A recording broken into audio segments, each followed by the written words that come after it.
like to call this meeting to order. The City of Las Vegas Community Development Recommending Board, February 27, 2014, and it is now 2:53 in the afternoon. And I'm going to call this to order, and I'm going to turn it over to Sean Bolster, staff. Madam Chair, Sean Bolster, staff. This, on item number 2, we are in compliance with the open meeting law, Madam Clerk. Yes, we are. Thank you. Roll call. Oh, roll call, sorry. And roll call. Vice Chair McCoy. I'm sorry, Chair McCoy. Here. Vice Chair Asselin. Here. Second Vice Chair McGrath. Present. Member Yan. Here. Member Aker. Here. Member Pappas. Here. Member Powell. Excused. Member Hartley. Here. Thank you. And members Miller, Just White, and Jordan DeSalvio and Orduno are excused. Yes. Thank you, Madam Chair. Thank you.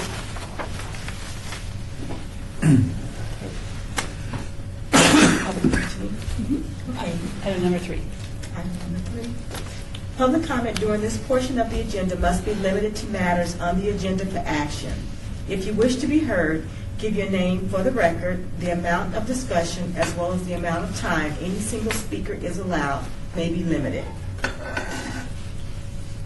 Number 4. Report on grants and scoring of the Community Development Block Grant Public Service Applications and Funding Recommendations. That's me. I'm Sean Bolster, staff. Today starts the Community Development Public Service Grants. So you're going to be hearing from presentations from 35 agencies over the next 4 days, 4 meetings. And then on the 5th meeting, you'll hear 3 meetings of presentations, 1 meeting for recommendations for the rest of the grants. Okay. And before we get started, you'll need to ask everyone about their conflict of interest. She's got it. Got it? Awesome. Item number 5. Mm-hmm. Report on any community development block grant public service application submitted by Alzheimer's Disease and Related Disorders Association, Inc., Desert Southwest Chapter, Blind Center, Boys and Girls Clubs of Southern Nevada, Boys Town, Nevada, Catholic Charities of Southern Nevada, Clark County Law Foundation, Community Services of Nevada, Consumer Credit Counseling Service of Southern Nevada, DBA Financial Guidance Center, Discovery Children's Museum, Family and Child Treatment of Southern Nevada, Inc., Family Promise of Las Vegas, and Foundation for Positively Kids. At this time, if there are any disclosures, I'd like them to be disclosed at this time. Yes, sir. Darrell Ewan, member. I'm a member of the Lions Club, and we do a lot of volunteer work, especially with the Blind Center. And I want to thank them for all their fine work. But I don't think it's a conflict of interest, but I do want to disclose that I do work with the Blind Center a lot. Yeah, we'll do that legal to see if it's here. I spoke to member Terry Ponticello, Deputy City Attorney. I spoke to member Ewan about his involvement and what he is not receiving anything personally as a result of, and he doesn't believe that any decision that he makes today he would be influencing. He's making a unbiased decision about the Blind Center. So he's just putting this for the record for disclosure purposes. Thank you. Madam Chair, Thomas McGrath, I have a conflict of interest. I will need to abstain from Catholic Charities as they are a client. Madam Chair, if I may. You agencies that are here, you'll have 5 minutes for presentation and 5 minutes for questions. At the 5-minute mark, Tara Ulmer, Parks, Rec, and Neighborhood Services will raise the red flag. And I forgot to do introductions of staff quickly. I'm Sean Bolster, the person in charge of the CDRB process, and I run the HOPWA and CDBG grants. And with us is Tara Ulmer with the City of Las Vegas, and I'm responsible for the emergency shelter grants this year. I'm sorry, the emergency solution grants this year. Thank you. and we have with us Terry Ponticello, and I'm with the Las Vegas City Attorney's Office. Angela Crowley with the City Clerk's Office. Jackie Miller with the City Clerk's Office. We'll move to item number 6. No, Consider- 7. Or we're still on 5. We're still on 5. Alzheimer's. Call the first applicant. I'm sorry. We'll call our first applicant up. Alzheimer's Disease and Related Disorders Association, Inc., Desiree. Will you please state for the record your name and position there and speak up so that the microphone will catch you. Good afternoon. My name is Albert Chavez. I'm the Regional Director with the Alzheimer's Association here in Southern Nevada. Hi, I'm Deborah Schaus. I'm the Executive Director of the Alzheimer's Association Desert Southwest Chapter. Alzheimer's disease is not a normal part of aging. In fact, it is a progressive and fatal disease to which there is no cure. There are approximately 5 million people in the United States living with Alzheimer's disease. In the state of Nevada, there are approximately 30,000. In Southern Nevada, 20,000. When you add in family caregivers, family members, professionals, and anybody else that's involved in these cases, the numbers grow exponentially. 1 in 9 individuals the age of 65 or older will have Alzheimer's disease. Every 68 seconds, another case of Alzheimer's disease is developed. 75% of individuals with Alzheimer's live at home, and 80% of these people are cared for by family members or family caregivers. Nearly 63% of caregivers will actually pass away before people in their same age group. Caregiving is extremely stressful, emotionally, physically, and mentally. The vision of the Alzheimer's Association is a world without this tragic disease. We seek to fulfill this mission through the advancement of research, providing and enhancing care and support for all affected, and reducing the risk of dementia through promotion of brain health. The purpose of the Desert Southwest Chapter is to empower and support individuals, family, care partners, and communities affected by dementia in Arizona and Southern Nevada. We're very grateful for this opportunity to come together with you today. This is the first time that the Alzheimer's Association has submitted an application for your consideration. With the proposed collaboration, we anticipate being able to serve a minimum of 900 households in the city of Las Vegas through a flexible mix of several different services that are showcased in the applications that you have. We very much appreciate this opportunity to share a bit more details with you about our proposal. There's 4 core services that are outlined in the proposal, because we find that one size does not fit all when it comes to serving families who are afflicted with Alzheimer's disease. Some people may need to have assistance on an individual basis by phone, others prefer support groups, others prefer group activities. And our flexible mix that we put out in the proposal include 4 components. Our helpline is a 24/7 telephone information and referral and resource line where our social workers locally are taking the calls to help families during the business day. After hours, the National Alzheimer's Association has social workers that are able to be there to make sure nobody ever gets just a voicemail to speak to, and our staff are able to follow up the next business day. With your support, we anticipate being able to reach about 400 families through the helpline. Family care consultation is a more intensive individualized service. We provide individual guidance on care options, crisis intervention if needed, resources, and case management for these families, taking them through whether it's a new diagnosis of their loved one with the disease, talking with the family about how driving isn't okay anymore and what to do about dad with his car keys when he can't be driving anymore, to care options in terms of placement or eventually the whole range.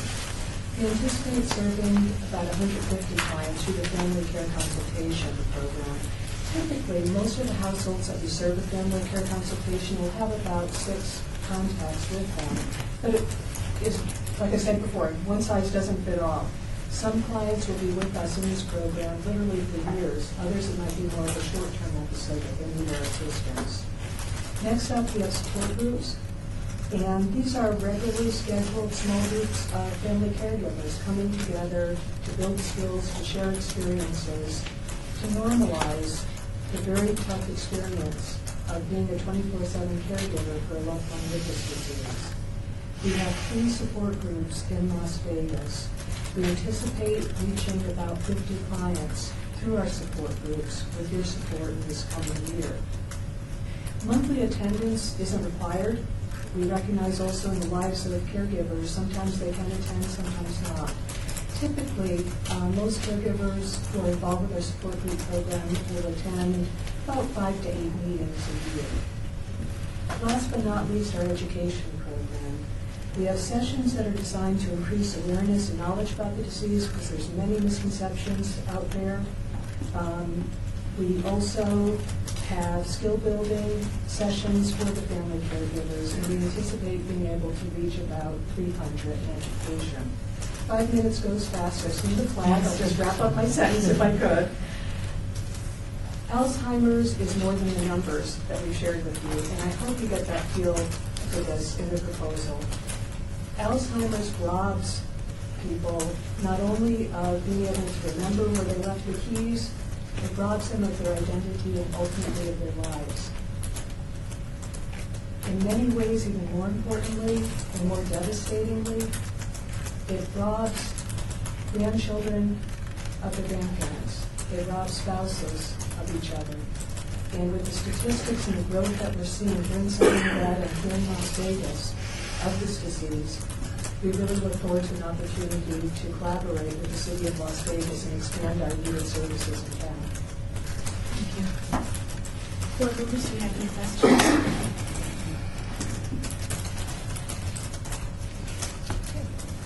Baptist? Devinder Baptist. First, I'd like to compliment you on your low cost per client. That's really exceptional, especially considering the scope of what you do. I also like that you have been increasing the clients that you serve every year. Of course, it's unfortunate that you have to, but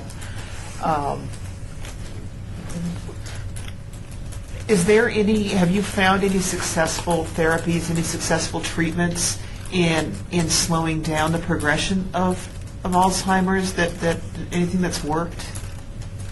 Oh, that's $1 million question. And you know what? It would cost a whole lot more. No, I'm kidding. But the sad piece, I'm making jokes because it is a very sad situation. Alzheimer's is the only one of the top 10 leading causes of death in this country where not only do we not have a cure, we don't have a way to prevent it, and we don't even have a way to slow down the disease. What we have on the medical side, and please know we're social workers, so don't get too technical on the medical questions with us, okay? But on the medical side, with the research is advancing all the time, and we're very excited about what we're seeing as some promising futures. But in terms of medical treatments, there are ways to help with the symptoms. Aricept is known, if any of you have family members with the disease, you're familiar with some of the medications that are out there, or you've seen the commercials on TV. There are medications that can help temporarily improve quality of life. And if they can do that even for a couple of years, that's a good thing. But there are no disease-modifying medications today. And again, that's part of why our work with the families, helping to take care of their loved ones, is so critical. With Alzheimer's, the progression of the disease will vary by people, but it's sometimes been called the long goodbye, in that people can live an average of 7 to 8 years after seeing the initial symptoms to 20 or more years. And towards the later stages of the disease, all functioning, of feeding themselves, swallowing, everything, really, those losses happen. Thank you. Member Audrey Aslan. I watched a video today of Seth Rogen speaking, and I can't remember what he said, but maybe you know the projection of people that are going to develop this disease in the next 10 years? Was it in the close to 100 million? Yeah. Albert had mentioned the statistic Incidentally, the biggest risk factor we know these days is age. So that's kind of everybody, right? When we look at the statistics, beginning at age 65, that's when the risks really are heightened. And you see that increase happening readily. 65, baby boomer generation just hit that mark a year or so ago. So when we look at the baby boom generation coming through now, that's where those high numbers are coming from. Albert has been serving on the state task force to develop a plan for Nevada to deal with Alzheimer's, basically to keep the disease to address both the escalating human need, but also the escalating potential cost. Alzheimer's can bankrupt a lot of our systems, both locally and nationally, without more work done. Takes us time. Thank you very much. Thank you so much for your consideration. Thank you. Thank you.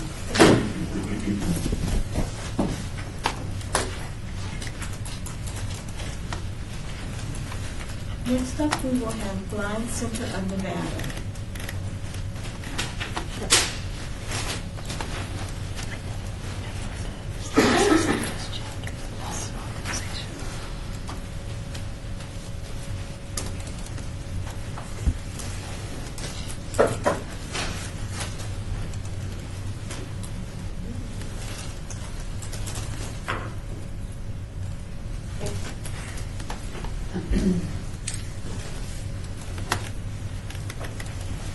Hello, welcome. Hello, I'm Veronica Wilson, the Executive Director of the Blind Center of Nevada. And I have with me Linda Wilkberger, who is our grant writer. And most importantly, I have with me one of our members, Connie Velasquez. First of all, I'd like to thank the City of Las Vegas for past support. We appreciate it. We couldn't do what we do without the help from other agencies and organizations. 2 years ago, we started a program called Yes, I Can, when we realized, it's been a dream of ours for a long time, and we took the giant leap of saying, we did get a grant, and we just said, we're going to do this, and we will find the money every year because it just has to be done. And what Yes, I Can is a comprehensive formal training for somebody that's blind or visually impaired to help them live as independently as they can for as long as they can. And it includes orientation and mobility training, daily living skills, how do you cook safely, how do you wash your own clothes, how do you do your own grocery shopping, and it gets into what type of, if you have some vision, what type of technology could help you. And also it gets into technology, training on the computer, which is our equalizer. Anybody, we could take somebody that's totally blind and put them next to me and they can do anything that I can do and outdo what I do actually. So Connie has gone through and is still in our Yes I Can program. So I thought it would be most important to hear from somebody that's going through it and what it's doing for her. So I'd like to introduce Connie Velasquez. Hi, my name is Connie, and I'm legally blind. Been blind for about since 1997, and I don't see color anymore. I am a member of the Blind Center, and I do take Braille classes. That's part of the Yes I Can program. And I do take the mobility training. It has helped me a lot. I live alone. I cook on my own. I do my own laundry. And I do go to the store on my own time, at times. And I live maybe about 3 or 4 blocks from the Blind Center, and I walk to the Blind Center and back home. And that's due to the mobility training I took. with the mobility trainer. So I want to say a story. I want to tell you a story. The other day I went to Walmart, and I was with two other members. And one went one way, one went the other one, and then they right there, they have better side than I do. I said, okay, I got to make myself go get my tortillas and go to the cash register. So I didn't have a problem going to get my item and to the cash register. So I was really, really proud of myself for doing that. And that, again, that's due to the mobility training I got there. So you see, that's something, that we take for granted, but you heard Connie say it, that she was really proud of herself. And gaining back, or regaining your independence, gives you back that self-confidence. And you don't have to depend on relatives, neighbors, friends, and a lot of times they're not there. She's able to live alone and live alone happily. And it's amazing. I was shocked at how many people that I've come across that you will see traveling with white canes that have never had the proper training. Without the proper training on cane travel, it can be very, very dangerous. So we're looking at growing our Yes I Can program, serving more people, and improving their lives. Board members, do we have any questions? Well, go ahead, go. I would like to take a moment to thank you, Connie, for coming and sharing your story with us. I think that it's an amazing program to help those that are legally blind become self-sufficient and independent and be able to have normal lives as normal as can be under those circumstances. So I thank you for coming and sharing that with us. She was very intimidated of coming, and I told her, I said, they're really nice to you guys, but they're not nice to us. Member Pappas. Thank you, Commander Pappas. Connie, I want to echo that. It takes a lot of bravery to come here, and that story really highlighted the challenges that you face, and which none of us, we all take for granted, as you said, and highlighted for us how brave and how amazing you are and what this program brings to you. So thank you so much again for coming. I do have a couple of questions about funding. I see on your budget plans that you didn't apply to the state, Clark County, Henderson, North Las Vegas for any grants, anything like that. Is there? We do for transportation, not for Yes I Can. Okay. We do to provide the vouchers and the van service so that they can get to the program. Because all of our programs at the Blind Center are free, including getting our members there. And it costs us $6 a day to get a member to and from home. So we apply to them for transportation. Thank you. And again, what you guys do is amazing, and a lot of us take what we have for granted. And thank you for helping. Any other questions, board members? Thank you very much for coming. Thank you very much.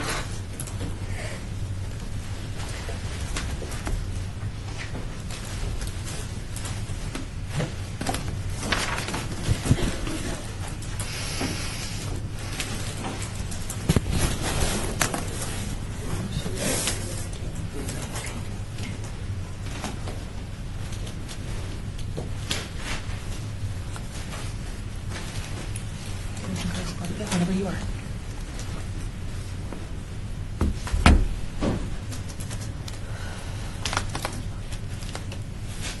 Next up, we'll have Boys and Girls Club of Southern Nevada.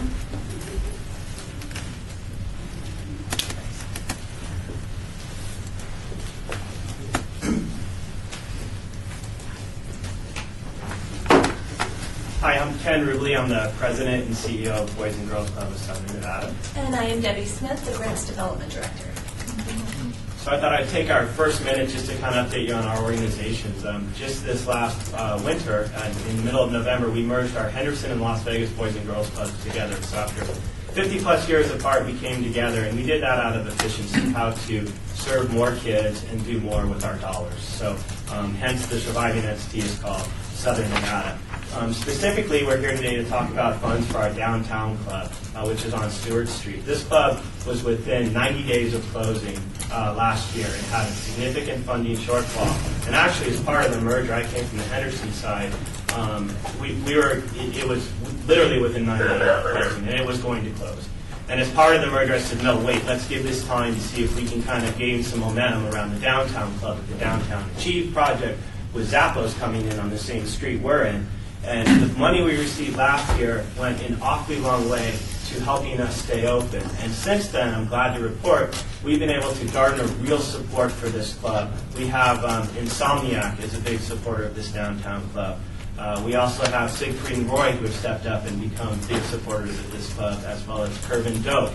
So where we stand now today, a year ago we averaged 65 kids a day. Yesterday we had 142 kids a day. So we have basically almost outgrown our facility. And the demand is so high in the neighborhood that we're actually opening a club on Eastern and Bonanza with Nevada Hand. They're going to build us a 3,000 square foot club. So I just wanted to bring that up to show that between the city of Las Vegas, as well as private donors, as well as families, working together, we really can grow and serve a lot more kids. And so that's kind of where we're at today. And Debbie will speak specifically of what we're asking for right now. So in our program proposal today, we want to continue with our after-school programs. If you're not familiar with what we do, we serve children ages 5 to 18 every day after school and all day during the summer. And as Ken alluded to, we've had exponential growth over the past year, serving more and more kids. And if any of you have been to that little club, you know it's very small and the kids are just packed in there every day and really enjoying it. And each room of the club is segmented into offering different programs, from our Smart Moves program, which is alcohol and tobacco prevention, education, grouped in age groups, so the young ones learn about things that they can understand all the way up to the teenagers. And then, of course, our after-school homework assistance, Power Hour. When the kids come into the club after they get out of school, they go directly into 1 hour of help with their homework.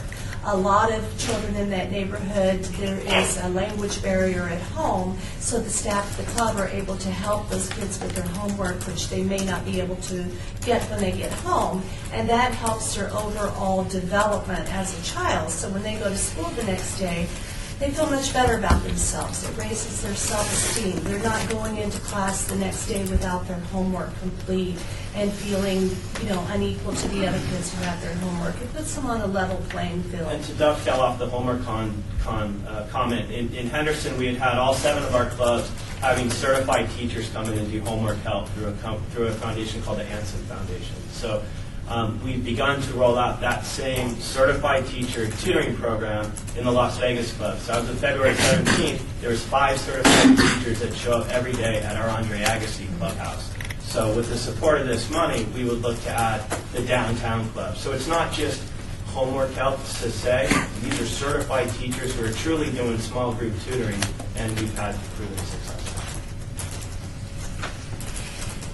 Attendance. Board members, do we have any questions? Member Hartley, do you have any questions? No, thank you. Member Pappas? Devinder Pappas, again, thank you. I want to give you kudos. I was looking at your 3-year budget, and you guys came out of some pretty serious red back there. That takes a lot of effort. Good. That's nice to see. And also, good work on the fundraising. We appreciate that. I looked at question number 26 on your application, and it doesn't state that you're looking at that you applied for funding from any of the other Clark County, Henderson, North Las Vegas, the state, et cetera. We applied for all of those, but not for this particular club. This is one of only 2 clubs that are actually located in the city of Las Vegas. So our 2 clubs in North Las Vegas, we applied to them. Clark County, we applied for some other locations, and of course our Henderson clubs through Henderson. Oh, got it. So, yeah, we applied through all of them, yes. Okay. Anybody got anything? And I have another. I'm trying not to hog all the time, but I was just going to do some quick math here. It shows that your cost per client is $273, so that's 140 clients, right? At $273 each. Is that for the year? The $273 for the year? Yes. Wow, that's amazing. We're efficient. That's really impressive. Well, thank you for everything that you do. Thank you. Any more questions, board members? Thank you very much. Thank you very much.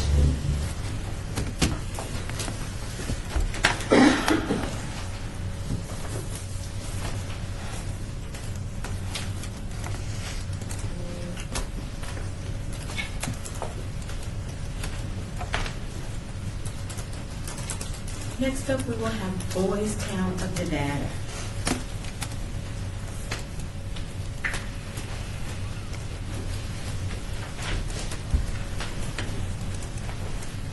Good afternoon. I'm Howard Olshansky, the Executive Director for Boys Town, Nevada. This is Christine Cisneros is the Director of our Family Home Program, and Jack Malloy is our Finance Director. So I wanted to start off by, first of all, thanking you for the grant that we received for the current fiscal year. It's the first time we've been funded through CDBG, and we very much appreciate the support.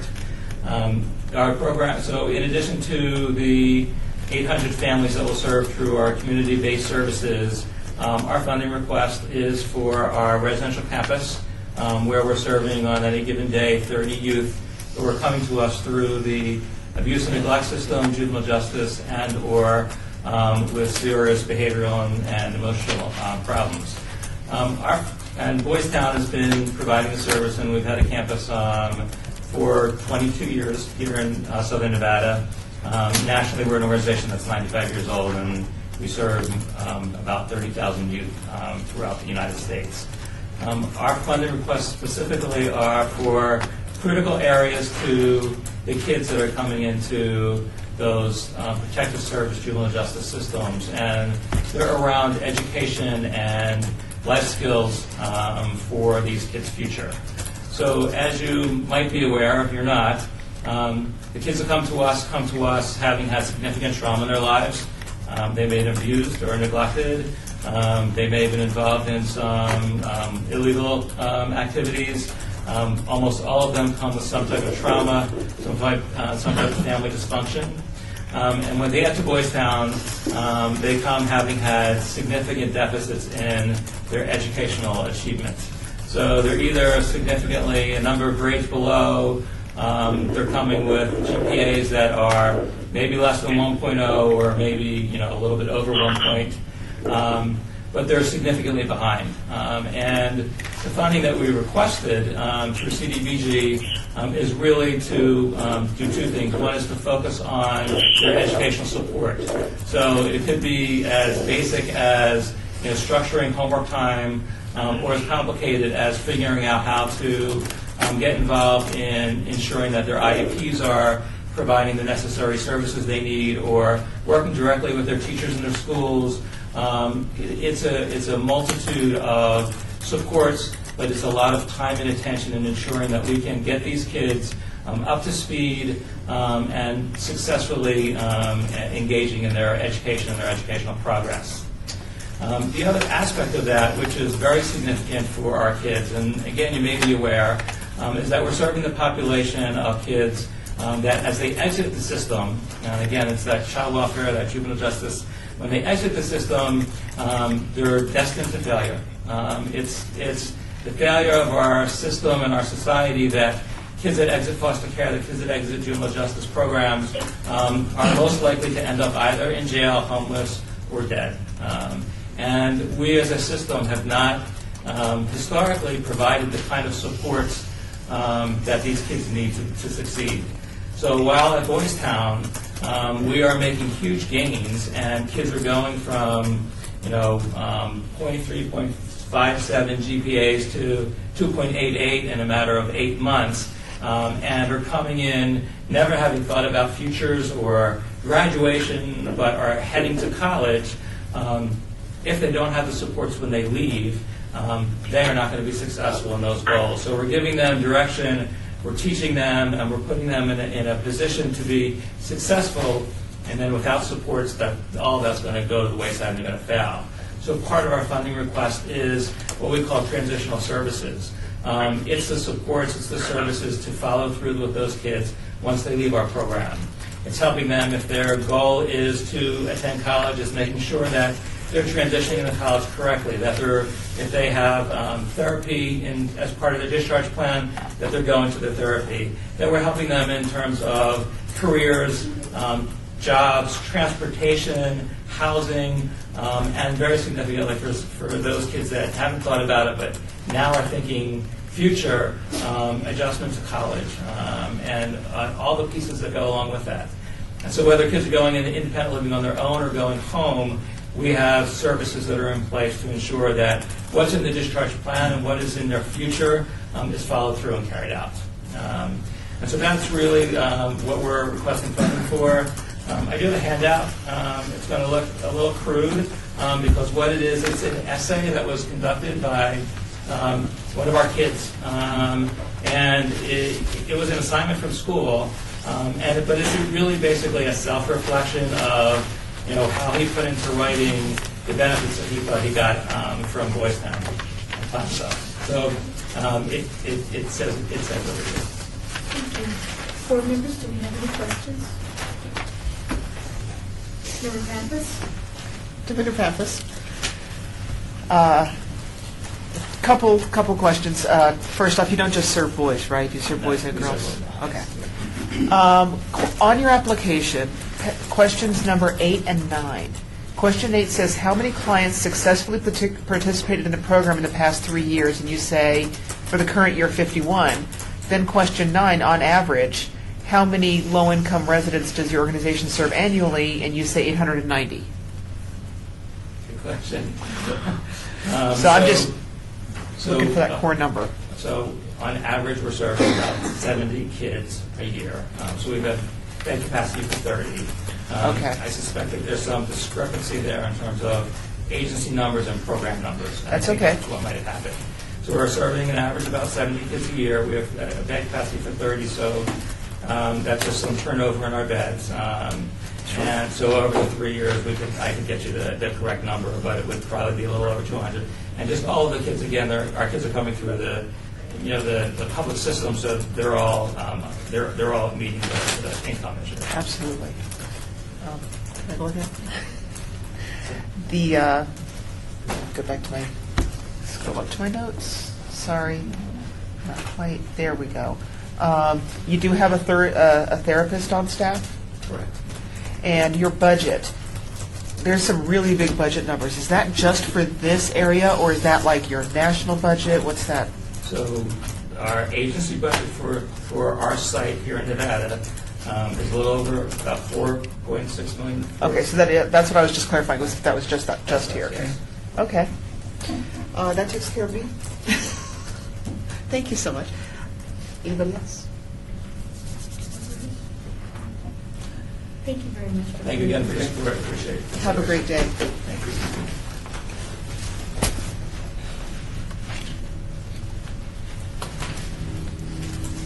Next up, we will have Catholic Charities of Southern Nevada. We welcome visit. Notice you didn't ask me.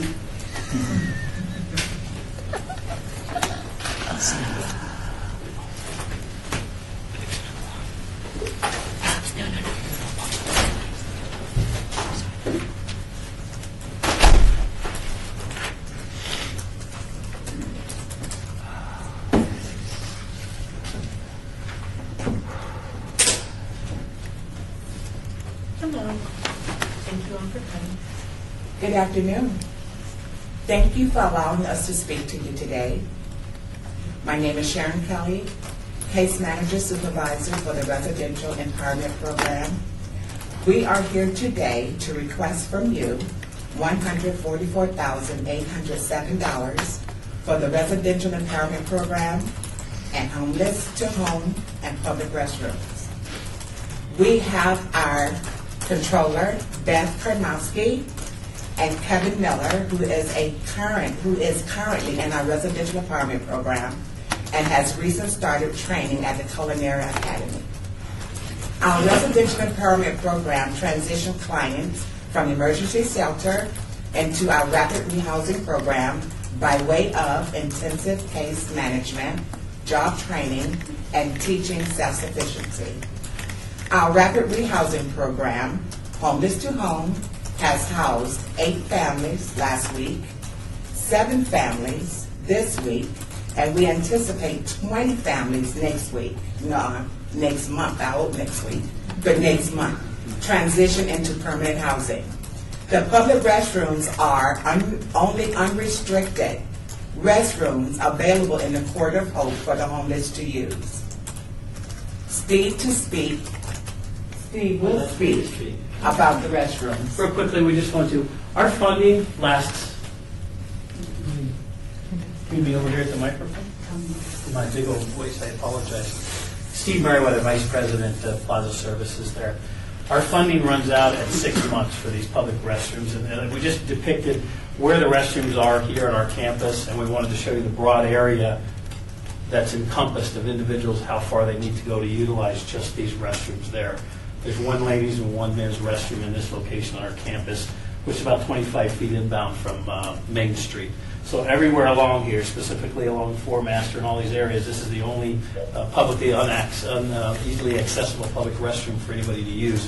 And our funding currently lasts us about 6 months. The rest of that funding we pick up, and this is part of what we're asking for because of this broad area. You can imagine how many individuals are utilizing just these 2 restrooms there. So we appreciate that time. I would like to have Kevin to share with you his experience in the residential empowerment program.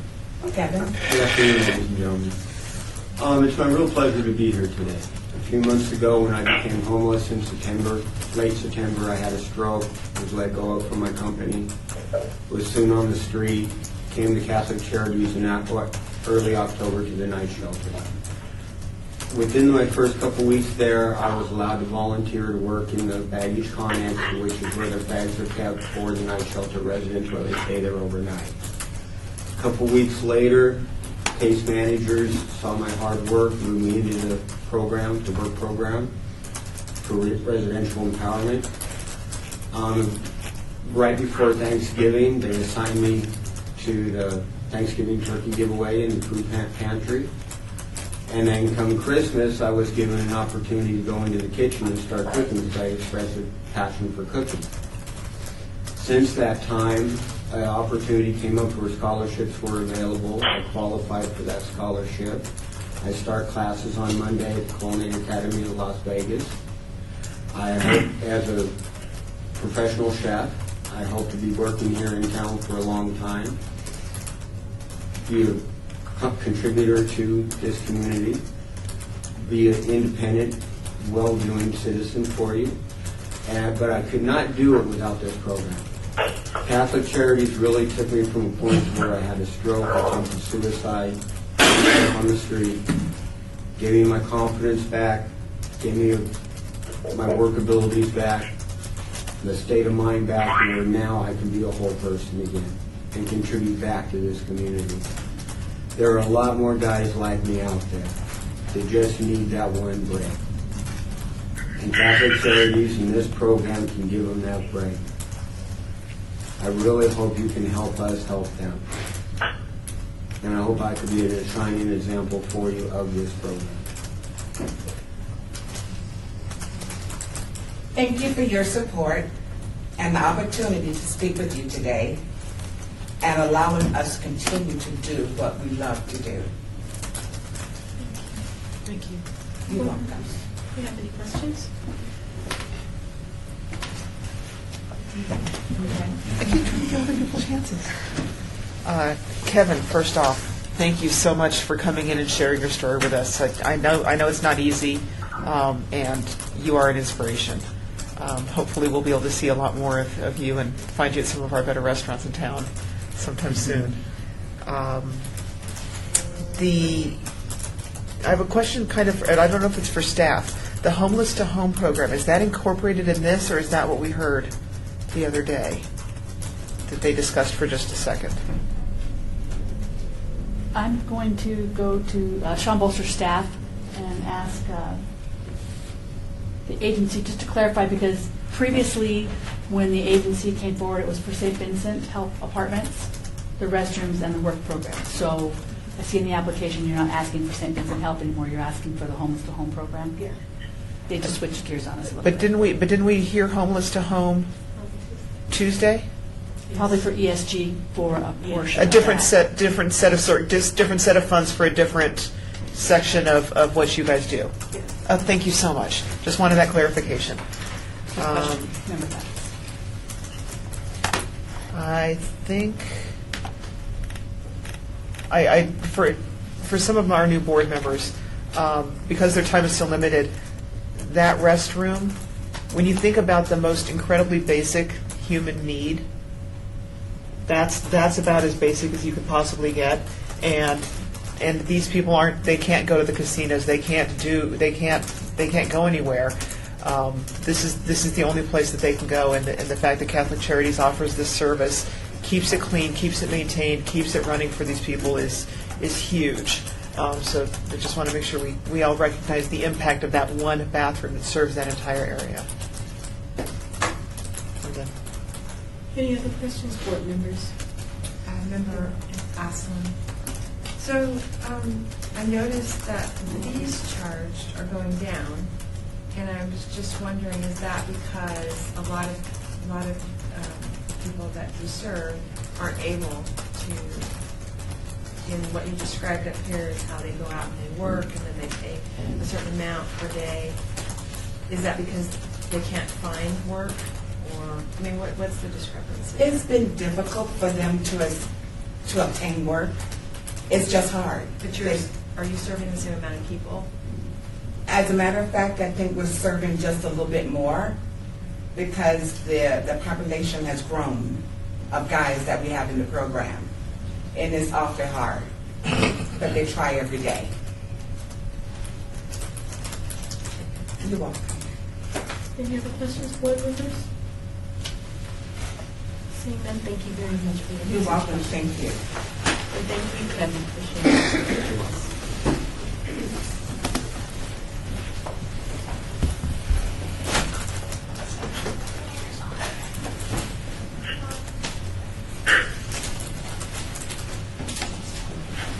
You're going to have to recess the meeting. Recess because we don't have a break. Okay, you can get him. Bring him back. We're going to take a 3-minute break while we locate Tom. Okay? And mush pie.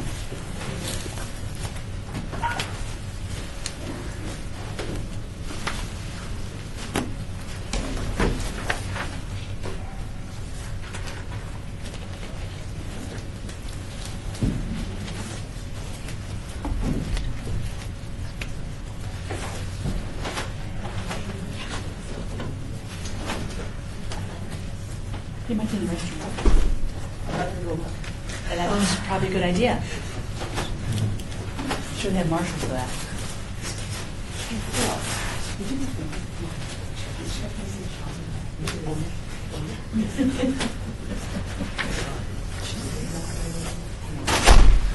Sorry, we're waiting for our quorum to come back. We'll be just a minute.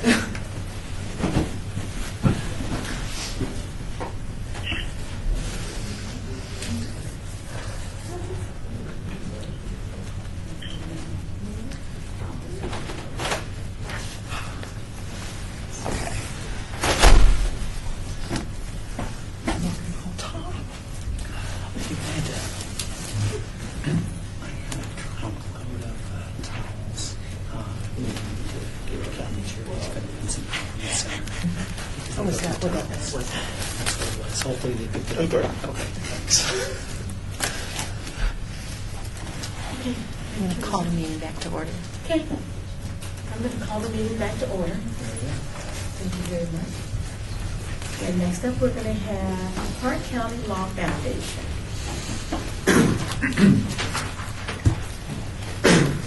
Good afternoon. My name is Patrick Mogahano. I'm the director for the Clark County Law Foundation. I brought in Doreen Hartwell. She's a dedicated volunteer and senior attorney for our Trial by Peers program. Just a little brief history about the Clark County Law Foundation. Our mission is dedicated to providing community service in law-related education programs throughout Southern Nevada. We've been in the city for about 20 years already. We'll be selling our 20-year anniversary this year. And just want to turn it over to Doreen. Good afternoon.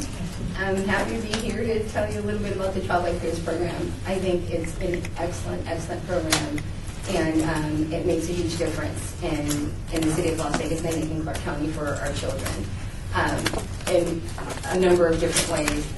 The Child Life Cares program is a youth diversionary program where first-time offenders, students from 8th grade to 12th grade, who commit misdemeanors such as petty larceny, curfew violations, fighting in school, they agree to participate in the Child Life Cares program in lieu of going through the regular juvenile justice court system.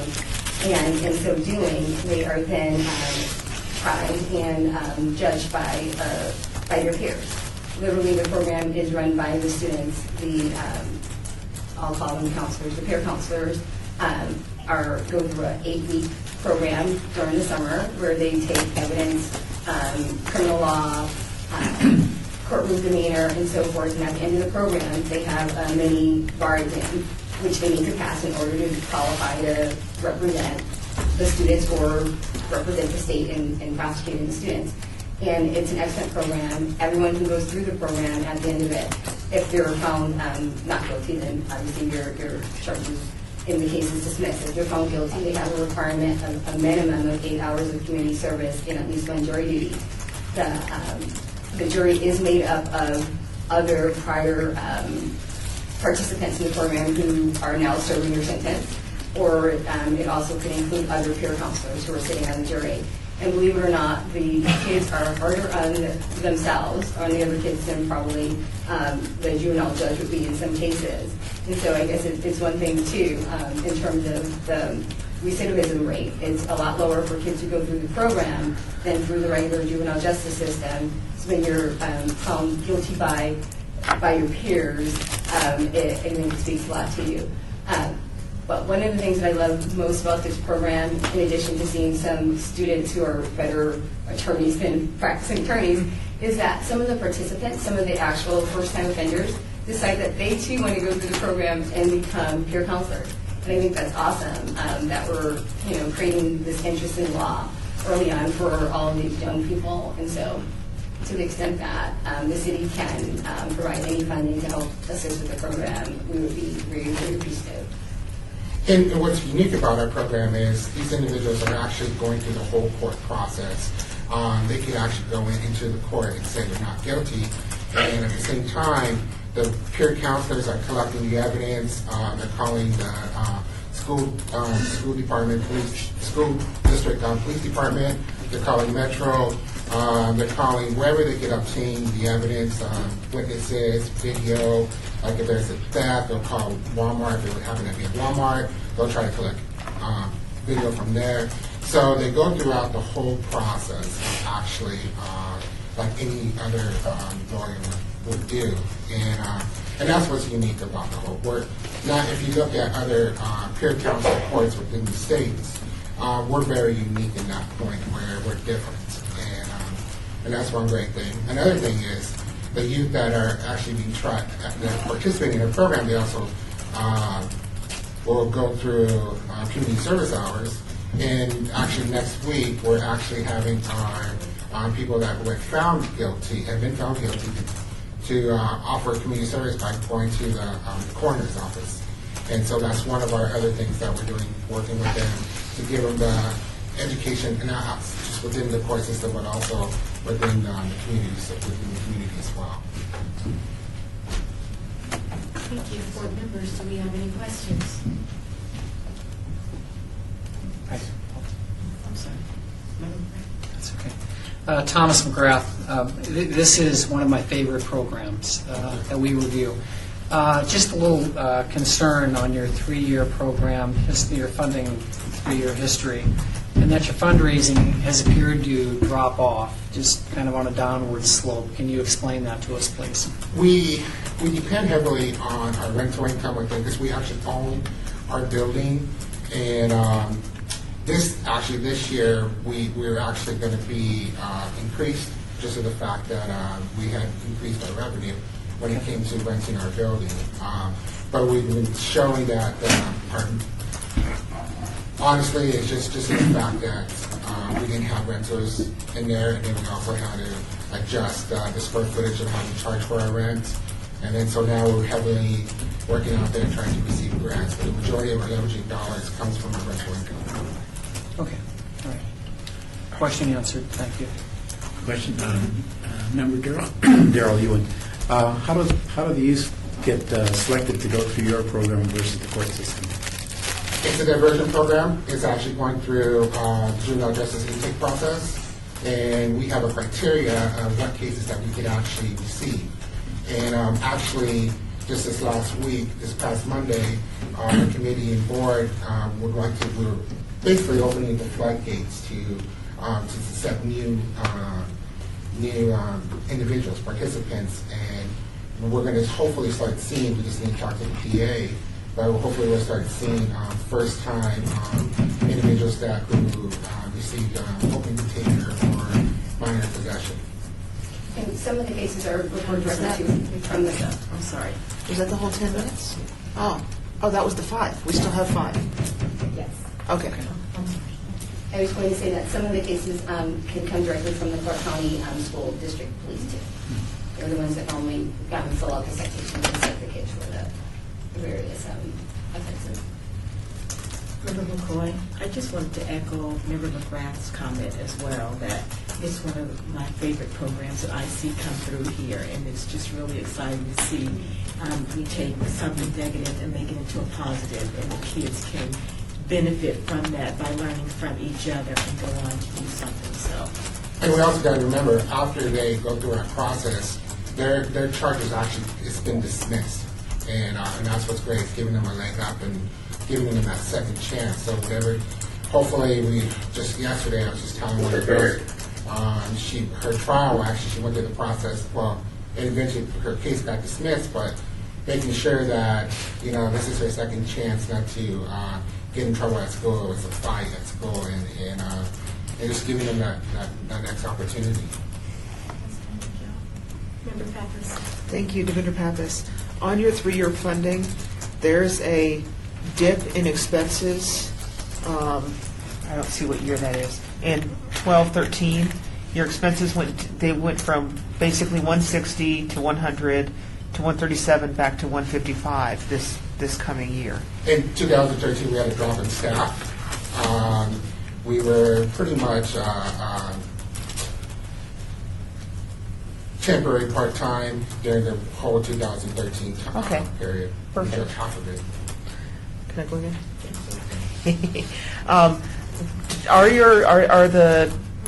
Defender Pappas, are the clients or what do you call the ones that are coming through the system that have been referred to you by defendants? Thank you. The defendants. Did the defendants ever get fined monetarily? Never. Okay. Where can I sign up for this program? we usually, right now, we're in an aggressive campaign to increase our numbers. We are actually in schools recruiting individuals. Just recently, we hosted a constable from England, and he came down here to study and learn our program so he could implement it in England. And actually, his report just came out about a couple of weeks ago, and in fact, I should put it on our website.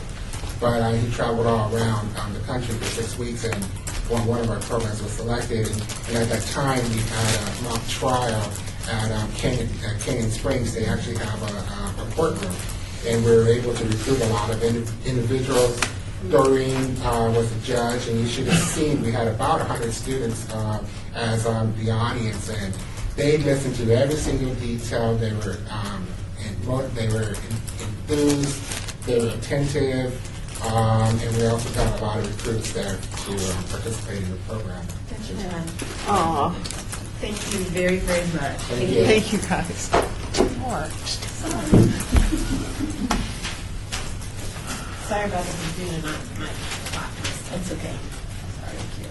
I got your back. So next up, we're going to have affordable housing assistance. I have community service. Community Service County. Community Services Community of Services of Nevada. Nevada. Nope, Clark County Law Foundation. We just had that. Affordable housing is the program. Oh, that's right. Community Services of Nevada.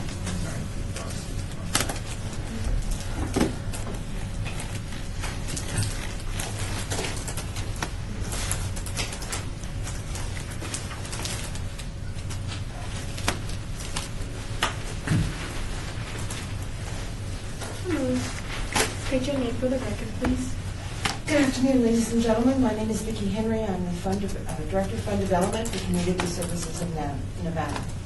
To my left is Margarita Rigoel. She is the Executive Director. And to my right is Janet Alvarado, Board Member.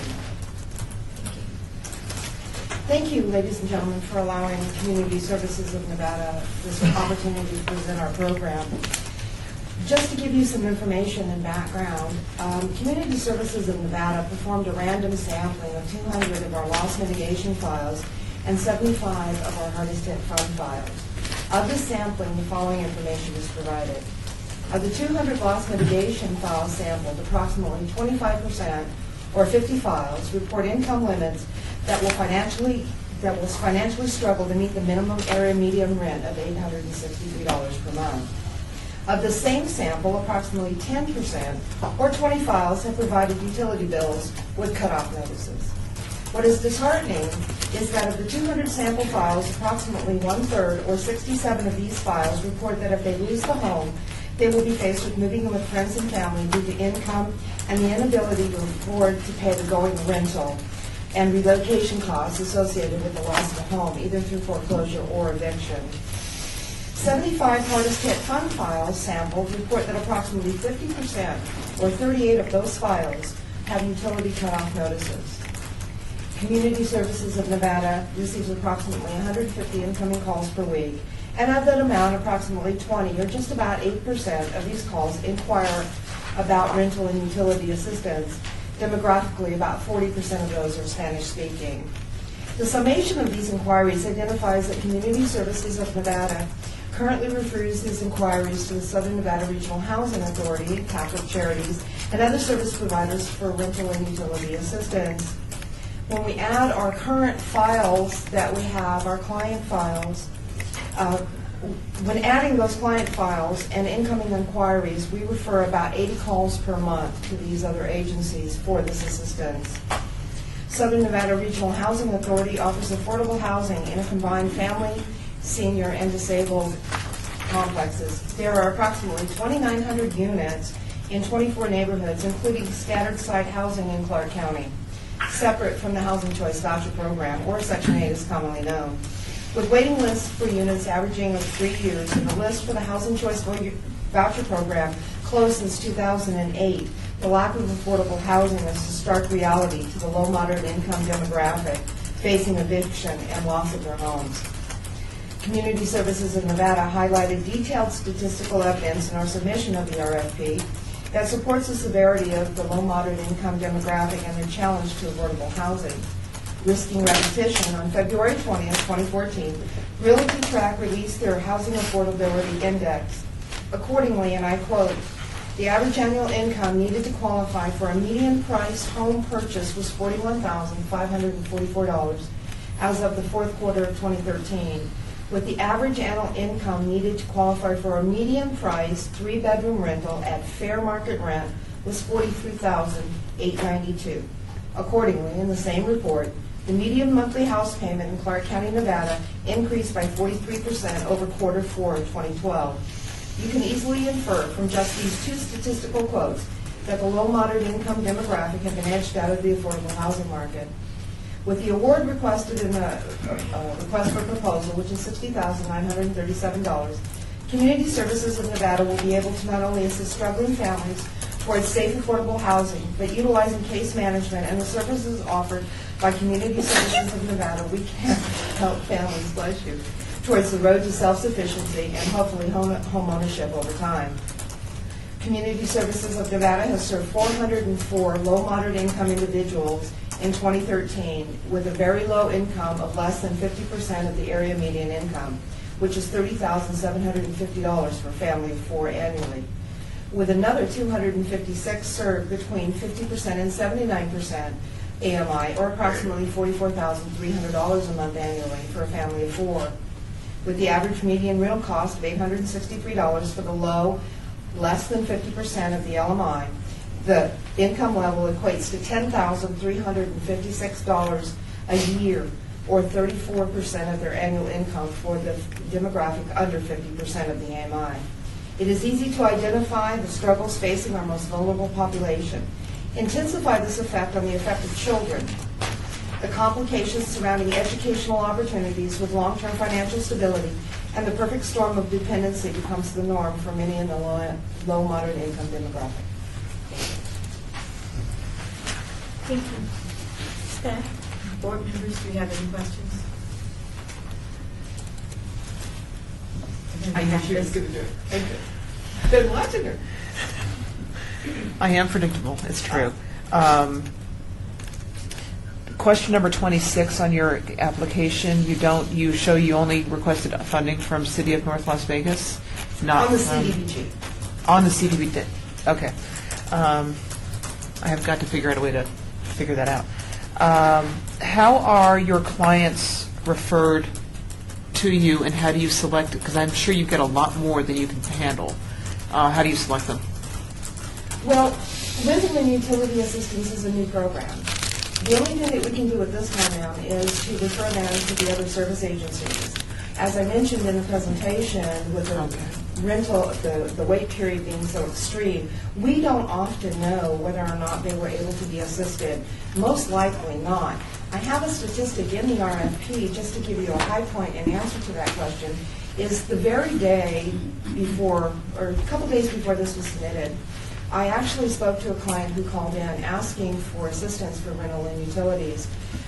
She had notified her landlord, just as a quick summation, that there were some problems with the property. Come to find out, long story short, the property was in foreclosure, which is very common in our world. And because it was in foreclosure, he'd been taking his rent. It was a eightplex is what it turned out to be. And he had been taking all the rent and going wherever and doing whatever, and the property had substantially deteriorated. Come to find out, it hadn't been paid for almost 2 years. So this lady was going to be losing her home through the foreclosure process. We get a lot of clients calling about that, as well as clients who are in the foreclosure process that are not able, due to income and job losses, be able to pay the relocation assistance. Which brings me into the next point of that question. A lot of times in the foreclosure process, many of the lenders will offer relocation assistance, but in some cases, the relocation assistance just isn't enough to cover the relocation costs, the moving expenses. And let's not forget the demographic of the kids. These kids, statistically speaking, the children are really hurt. Renters in Crisis reports that Hispanics have the lowest median income, $39,000 annually, than any other minority, and 46.8% of those are making less than $20,000 a year. Our client base is 78% Hispanic. So a lot of the referrals that come to us, either by phone or walk-in, whether it be for foreclosure assistance or rental or utility inquiries, comes from other service agencies because of the demographic that we serve. Wow. Diviter Pappas, is this a stopgap? Are you just postponing the inevitable for these people, or what are you doing to help them be positioned towards success? Oh, fair enough. The rental and utility assistance is not a stopgap in the context of we'll give it to them and then they're going to lose the house anyway. The foreclosure process is a completely separate issue. The rental and utilities assistance will provide them an opportunity to try to either increase their hours of work, or they've got a job coming up and they don't get paid for 2 or 3 weeks and they're 2 months behind, that kind of thing. or they've got a cutoff notice, they've got 10 days, and they just lost their job. But they have something lined up, or they're hoping to have something lined up. We're going to assess them based on HUD's qualifications for area median income, 30, 50, and 80%. In this case, it'll be 50% or below. So we have a very strict guideline through HUD, since we're a HUD-approved bilingual bicultural agency, that we have to follow in demographics and income verification. Thank you. Yes, ma'am. Tom McGrath, I've got a question on your 3-year funding history you've had. You're projecting a pretty dramatic increase in salaries. What page is that on? It's a separate attachment, sorry. Right. Okay. 3 years of increase in, well, I know. Okay. We moved from Las Vegas to the city of North Las Vegas. We had 3 staff, and now we've got 9. Okay, that explains it. We've increased a bit. I just wanted, Devinder Pappas, I just want to make a statement. You're incredibly eloquent, Thank and you. you obviously know your stuff. It's been a pleasure listening to you. Just wanted to say that. That's why I Smart woman. We have a Good move. handout. What we've got here, real quick before we leave, is just a few quick snapshots of some of the things that we're involved with for the community too. So thank you very much, ladies and gentlemen. Have a good day. All the questions.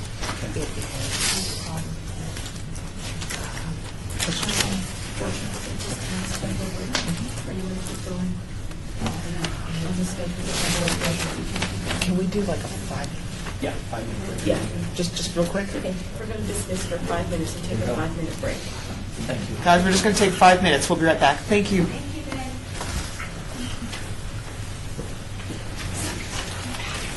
Yes. Come on. Sounds like cats.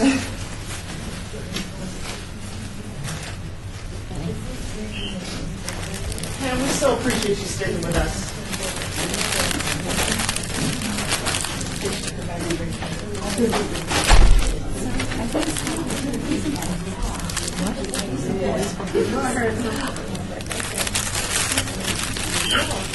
Well, there's one in the cricket, too, and she looks like she has a badge on.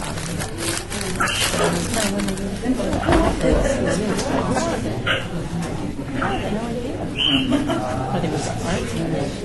Oh, yeah, the ones like a meeting.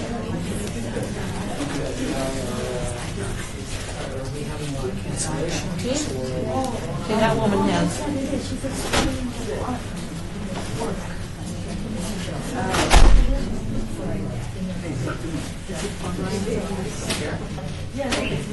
Questions, concerns?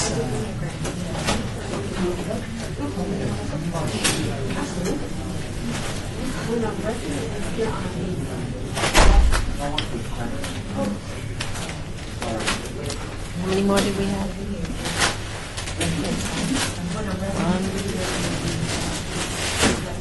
2, 3, 4, 5. I have 5. Oh, yeah.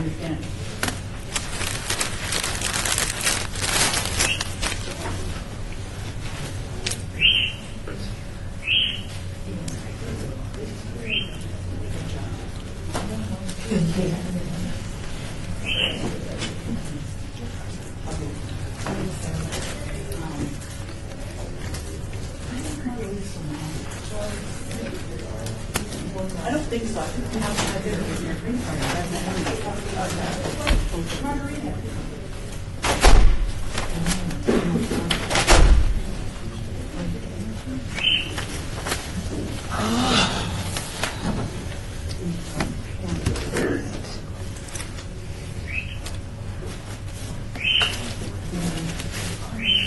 Have they been before you guys before?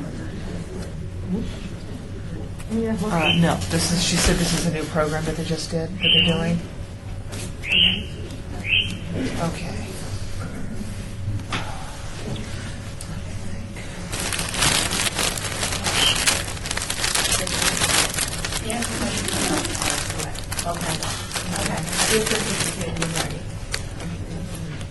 And that's like a passport. You know like a passport? Yes. It's like that. You get like got really cool, and I went to China and took up a whole page. And it's only for a specific amount of time. You can't stay long. In addition to a passport. In addition to a passport. Yeah. Yes, you have to get both. In some countries, you don't have to have a visa to go in and visit. In some countries do. Like I said, we went to China, it was 3 months ahead of time. We would apply for it to get our visas. Well, she's applying for federal services, so it's like, She doesn't have to follow this out. Nope. Sorry.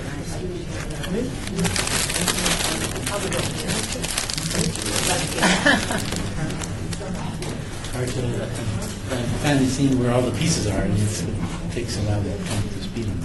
I think what I'll do for you guys too is next year, we'll do all the homeless, then all the seniors, then all the youth, and then all the Group them, that would be special cool. needs. That would be great. And that's what I'm going to ask for this. Are you going to use abstract? Yes. Okay. Yes, ma'am. I got so many spreadsheets, you just don't even know. And that's what was hard to follow. That's why I was asking how much did we actually get, like in. And I need to give you- I I see your list of, We have almost all the money that they requested. Yes. But then for this category, there's No, not any. it's hard and, yeah, this is the hard stuff. It's very hard. So how many people end up getting in? I ended up with 24 agencies last year that were funded. I'll have to go back. Out of how many? Well, I can tell you that, because Zoom grants, let's give you that. And do I have access on Zoom grants and see what the funding is on the last year? I don't know. Look and see. If not, I'll give you guys. It did. I did see the spreadsheet. option. I saw the. I didn't click on it, but I did see the option to look at prior year fund at the prior year. But I didn't. I didn't see that. Last year we had 30 submitted and 24 were approved. We did good last year. But at what percentage? They each got. No. Well, like the youth got, they just took the money for the youth program and everybody got 15 grand no matter what they asked for, and that was the end of that. Because that was we had Spread the money. But on the ones where we have a lot more asked for than we have to give, Yeah. what I usually do is I'll usually bring in a spreadsheet and I'll send it to everybody before the meeting, where based on our scores, which is why it's important that we do our scoring before that meeting, based on those scores, I will start off the recommendations, giving them their award based on, let's say somebody scored 85%. Then my initial proposal will be we give them 85% of their request. And that way, and it just gives us a place to start with. And then when we actually, and then we negotiate. And then somebody else says, no, I think we need to give them more, we need to give them less, we need to, and then it goes through this whole negotiation process. But we're all very civil and very friendly. And no one's had a black eye yet. But it's not on this board. But Did that's. it let you into last year's? Yeah, I can see. Awesome. I love Zoom grants. You should check to see if our new board members can see last year's too. Because he may not, because he didn't have an ID last year. Let's see. If you go to, yeah, I think so. I think you can only see what you were on, so I'll make sure that I send that spreadsheet.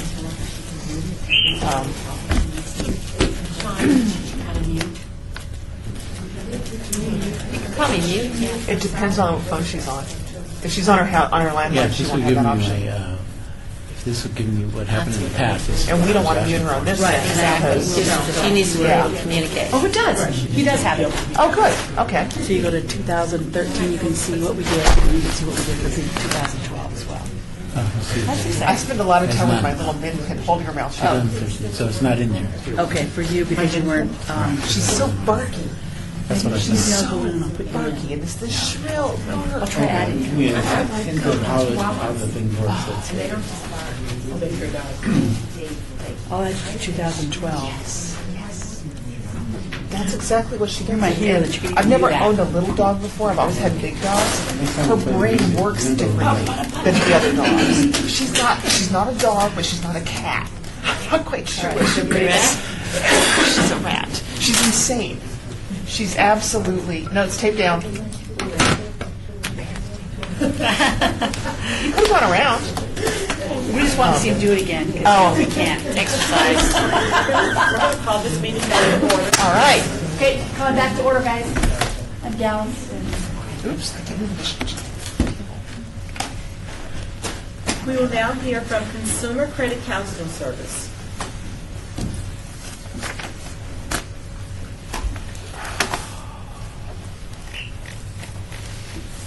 Hello.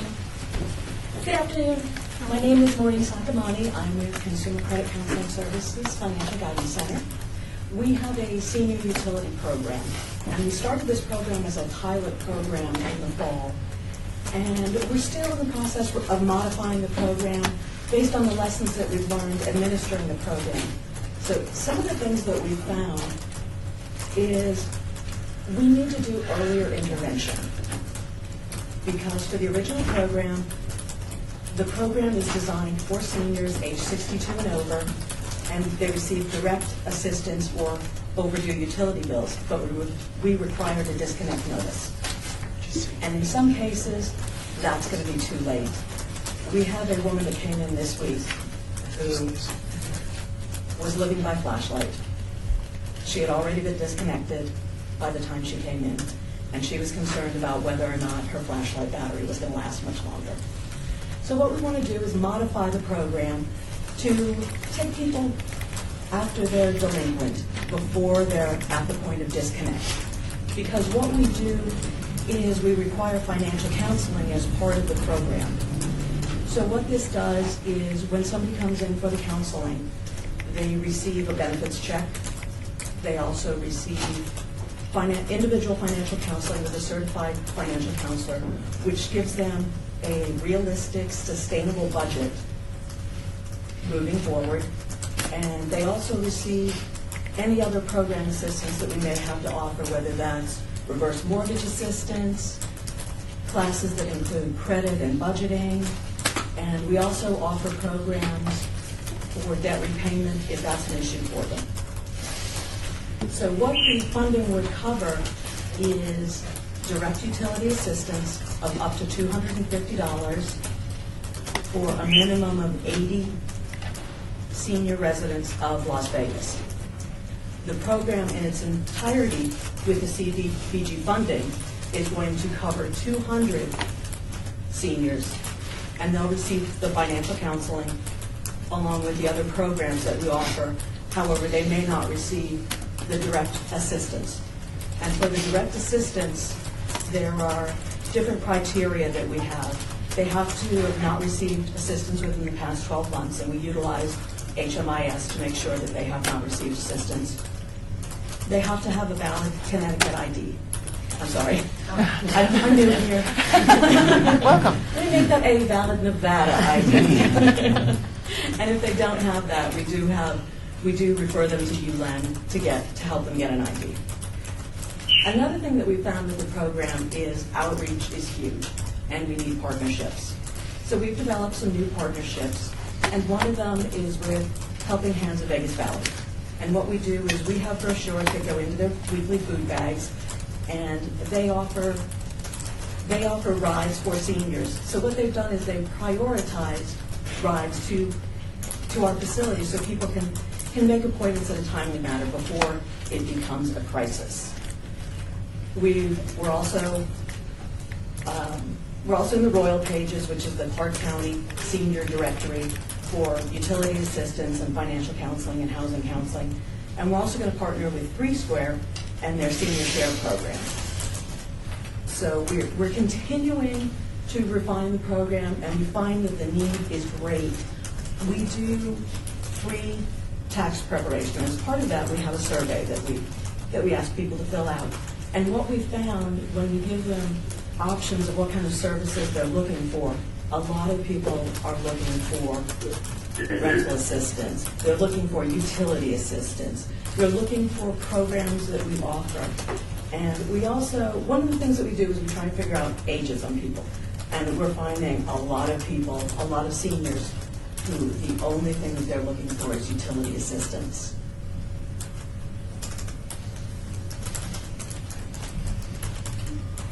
Well, we just don't have any questions. Devinder Pappas, hi. Hi.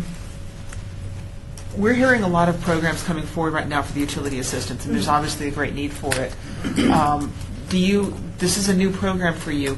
Have you networked with any of the other agencies that also offer utility assistance so you can learn some of their best practices and find ways to better your program without having to learn it the hard way? We haven't. What we've done is we've done more outreach to other agencies that work with seniors that don't offer utility assistance, so we can offer utility assistance. Because what makes our program different is the fact that we have the financial counseling component. So we take care of the immediate need, which is making sure that the lights stay on, and along with the long-term need, which is going through making sure that they are financially stable going forward, so hopefully we mitigate future needs. Devinder Pappas, there are a couple of agencies that have spoken to us in the past that do similar things, but they don't focus on seniors. I would suggest that perhaps you try to network it, because like I said, you can learn some of their best practices, not have to learn it the hard way, maybe pick up some hints and get a jump on that. I do like that you're partnering with other agencies. But I had a question on the 3-year funding. The 3-year funding, we're showing revenue less expenses 3 years ago of $456,000, 2 years ago $369,000, 1 year ago $642,000, this coming year $72,000. Why that $450,000 drop? What we had is a partnership, a program with the Attorney General's office called Home Again, which started in 2012, 2013. So that brought things up. Okay. But it dropped down from, not even counting last year, it dropped down from $369,000 to $72,000 for the coming year. This was one of your attachments. I think it's attachment 3. Okay, I'd have to look at that because I don't believe that that's correct. There may be a zero. There may be a number missing from there. Okay. I'll double check on that. I don't have that attachment with me. Okay, thank you. Any other questions? Member Aker, on your budget for your payroll, it's $1,313,000. How many employees is that? That's 24 employees.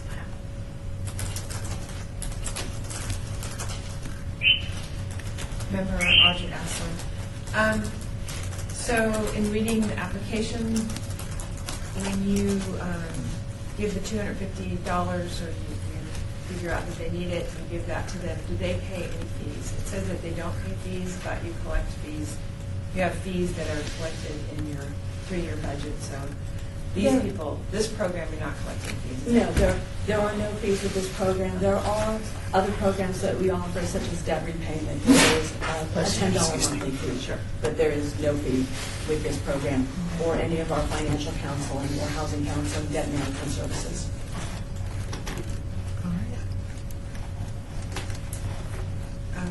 Member Aslan, what are the pass-through grants? I noticed that those they kind of started out a few years ago, 150, then they went down, then it went really high, so I'm just curious what that was. Those are different programs, such as the Attorney General's program and other programs where we're administering the program. Any other questions, board members? No. Thank you very much. Thank you for your time.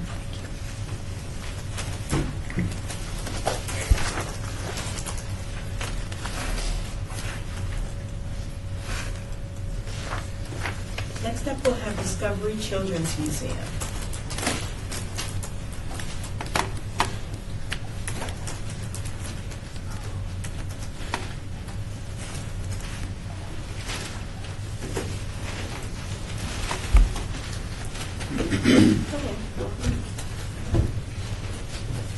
So, on behalf of the Discovery Children's Museum, I'd just like to thank you for letting us take up a little bit of your time. My name is Randy Peterson. I'm the Director of Programs and Education at the museum. And today we're going to be talking a little bit about our YouthWorks program. And I brought with me a couple guests. I have Mr. Brian May to my right. He is a current YouthWorks intern and a junior in high school right now. And to his right is Ms. Kyra Reyes, who is a former intern and current full-time employee at the museum. So I'm just going to give you guys a little bit of background about the program, what it's all about, and then I'll hand it over to these two to just kind of discuss their experience in the program itself. So our YouthWorks program is a nationally recognized program designed for low-income and at-risk teenagers. This program combines educational and career guidance, work readiness, and life skills, and annually benefits roughly 100 to 150 underserved teenagers. The primary goal of the YouthWorks program is to support teenagers so that they can graduate. And since the inception of this program back in 1993, we have had a 100% success rate as far as senior participants having received a diploma, with the exception of one student. But if you do the math, it rounds up to 100, so we're A-okay. So in the YouthWorks program, the interns and volunteers attend job readiness workshops, trainings. They also earn, obviously, work experience through volunteer and the paid internships. We also offer one-on-one and small group mentoring and guidance. They work alongside museum professionals in the field of education, marketing, development, accounting, exhibits, and facility operations. So basically the CDBG portion of the grant that we're looking for, those funds would help subsidize the salary of our manager of our volunteer services and YouthWorks program, and the remaining part of that would go to intern stipends to help them. So with that said, I'd like to turn it over, and we'll let ladies go first. So Kyra. Good afternoon, everybody. My name is Kyra Reyes. I've been with the museum for 4 years now. I was in their internship program for 3 years. I started out as a volunteer, and with my volunteer experience and my performance, I was able to get an internship with the museum, where I was able to perform daily operations, which is help with the floor staff interact with our guests.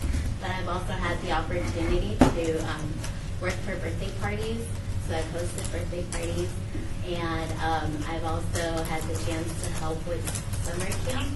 And also, 2 summers ago, I was able to intern with the accounting and also help with the CEO, with whatever she needed as far as to give shop inventory and any daily operational stuff that she needed. With YouthWorks, I was able to, I was inspired because I was exposed to several job settings that I didn't think I could do, or I was, that I would like to take interest in. So after my graduation from the YouthWorks program, I was hired as a museum summer camp facilitator. So something that I was helping and I was facilitating just this past summer. And currently I'm a membership assistant to our membership department. So everything that I've learned from my internship and my knowledge of the program, of the museum itself, allowed me to be where I am today. So it's been a great opportunity. Okay, so hello everyone. My name is Brian May. I'm 17 years old, and I'm a current junior and intern here at the YouthWorks program. Now, I started off here at the YouthWorks program about 2 years ago. I was a freshman, and as part of my high school curriculum, I had freshman studies. I had to go out and find volunteer services. Now, one of the big things about that was I did not know where to go. There was no real connection between me and the community. Now, however, I did find a really good friend of mine who actually heard about the Lead Discovery Children's Museum. And I found it really interesting because he was taking the public transportation bus to get to the museum. Now, we both lived in the same neighborhood, way, way across town. So I was about 14 years old, and it was my first time taking the bus. It was quite an adventure. I really liked it, and it was really interesting. So as I got onto the bus, we came downtown, and we went to the Lead Discovery Children's Museum. There I met so many great people that I will never forget. I was able to gain this really great experience of participating with these different types of people and seeing how the community really is. it was this real interaction that I felt at home, basically. I felt that the museum provided this really great place that I can go and be myself, besides my home, of course. Now, one of the coolest things I've done. Sorry. Board members, do you have any questions for them? Member McGrath. Tom McGrath, Kyra, Brian, I commend you for your work. I think it's a great experience, and I hope you continue in some capacity living in Las Vegas. You have a pretty dynamic board. I always look at the board of directors and see, and I love the fact that you've leveraged the banks in Las Vegas and the different strong family foundations for your money. That's very commendable. And I know that that's a lot of work to get money from Wells Fargo Bank as well as some of the others. So I commend you. Thank you. Any other questions, board members? Director Pappas. Question number 26 on the application. It shows that you've applied for a grant from Clark County, but not from the state or any of the other agencies. It's Jeff, our Director of Accounting. Sorry, my name is Jeff Vance. I'm the Director of Accounting. Our grant writer got ill today. So unfortunately, I don't think I'd be able to answer that question today. I can certainly get back to you on that. I know that we are receiving a $10,000 grant or donation from the county. But as far as the other portions of that, I'm not sure. Unfortunately, we can't take anything after the meeting, but thank you. Okay. Director Pappas, I would like to just commend both of you. Kyra, is that just pronounced right? Your passion is you can tell that you love what you do, and you're very, very lucky to have found that so young, because a lot of us don't. So good for you. And your enterprising efforts, Brian, riding the bus, going down there, doing that yourself, finding this place, and then obviously finding at a home that you've been there for 3 years, and both of you willing to come in here and speak to the scary board. Appreciate you coming in. Thank you. Thank you.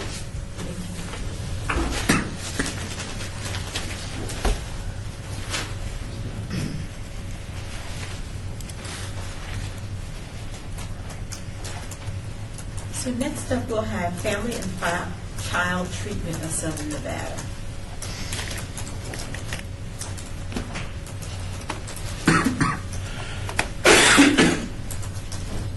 Hello, my name is Carissa Gar. I'm a full-time therapist with Family and Child Treatment. Just to give you a little bit of a background with FACT. We've been serving it, not me, but FACT as an agency has been serving the community for the last 30 years.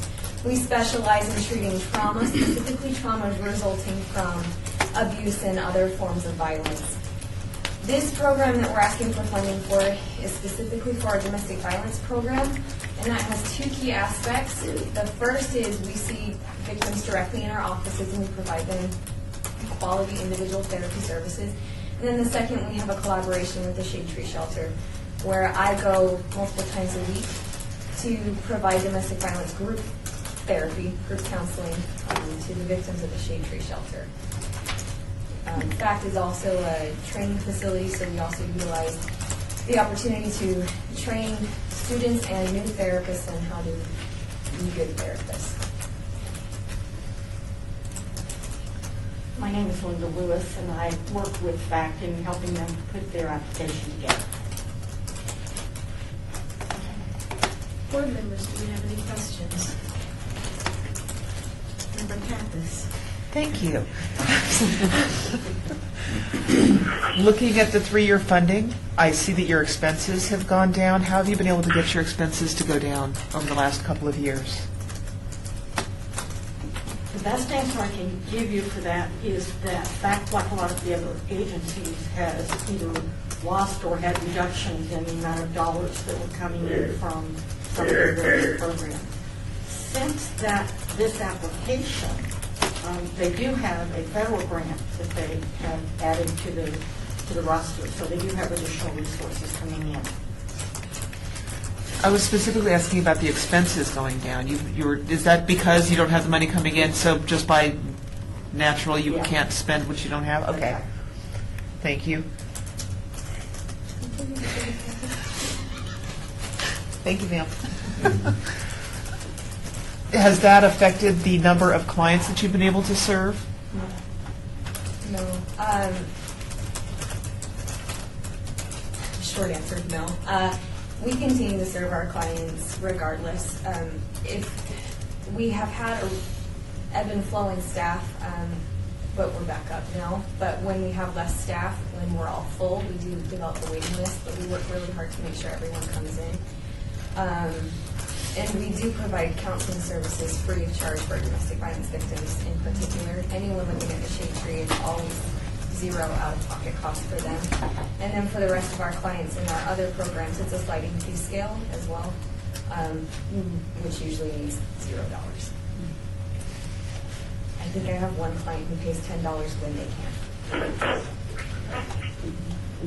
Davinder Pappas, what you're dealing with is incredibly heartbreaking. You're dealing with people who they can't even be safe in their own homes. What's the recidivism rate for your clients? That's a hard question to answer. The general average is a woman will return to an abuser 7 times before leaving, but for some it's less and for some it's more.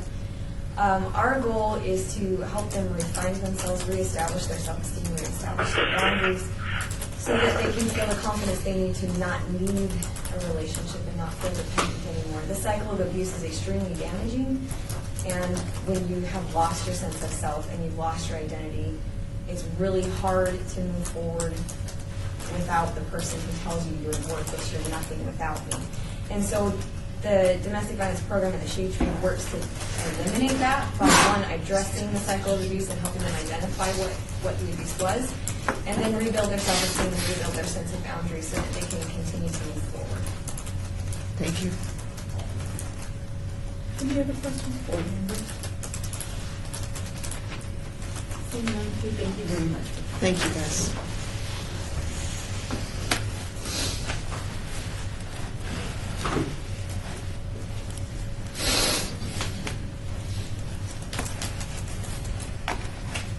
Family Promise of Las Vegas.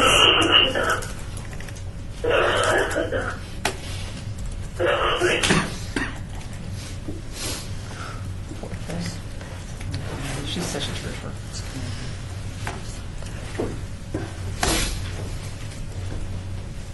Hello. Hello.